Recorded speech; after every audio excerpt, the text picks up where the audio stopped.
I came to know Christ back in the summer of 1991, and it was after a series of events. It's usually something that kind of brings you down to your knees and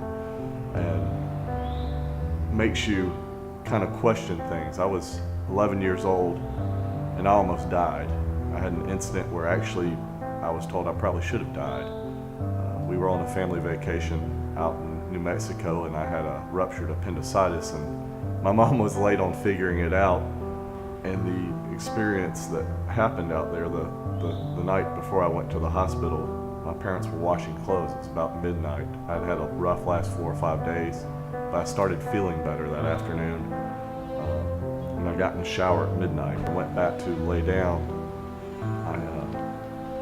It was one of those things that it was the best I'd felt in days, but I had this voice that's just clear as day tell me don't.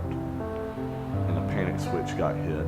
I ran out and found my parents and collapsed on the way out to find them. That's when we ended up in the hospital, and the doctor said I had just literally had hours before it was just kind of where it was. If I'd gone to sleep, I wouldn't have woken up. And I had sat there and wondered about this for 6 to 8 weeks. I was an 11, 12-year-old boy. I spent my 12th birthday in the hospital. And it was one of those things that just sat on me. And I was like, what happened? Because my life before that, I'd been around church. I had gone to a private school up till 4th grade. That was church related, but I didn't go to church on Sundays. I didn't really have that type of life. But that's when I first came to Christ. It was that summer at Camp Winnetoska, after 6, 8 weeks after this had happened, and sitting there really thinking about it and trying to think, what happened and why am I still here? And what was that just pulsed through me? 26 years later, I still remember that as clear as day.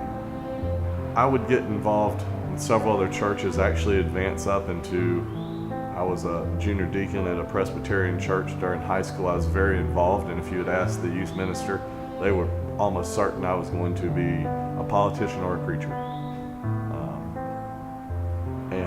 Life has its way of working things out. I didn't necessarily see that for myself, but I would continue to go through there for my first year and a half of college, and I kind of drifted away by the time I went to Montevallo.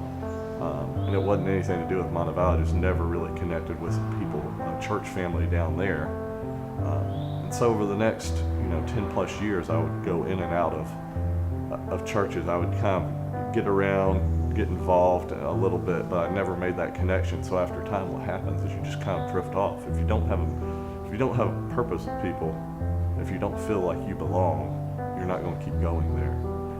It's not that my belief completely disappeared, but I could find many reasons not to fellowship or not to worship.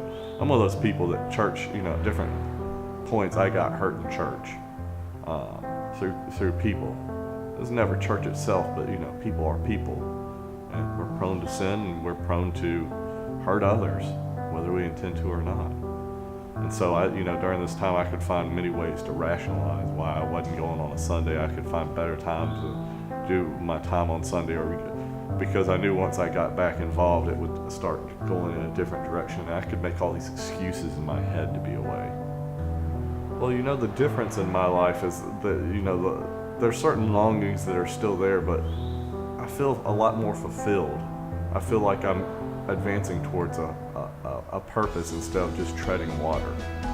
Sometimes in life you sit there and tread water while you're trying to figure things out, and when you're not making a decision, you're not really going anywhere. You're just drifting. And for me, the difference is that I feel like I'm a part of something, and there's people challenging and hold me to a level of accountability. And what got me back into the picture was I think I was tired of running. When I really look at it, I had just been running for years and I had excuses. And it was looking for that place where I felt like I could make that relationship. Whether you guys believe it or not, I'm actually very much an introvert. I do some crazy stuff sometimes, but that's almost like putting on a mask so that you can be someone else. But it's having those close personal relationships that makes all the difference. And feeling like somewhere where you can call home, or people that make you feel, part of something.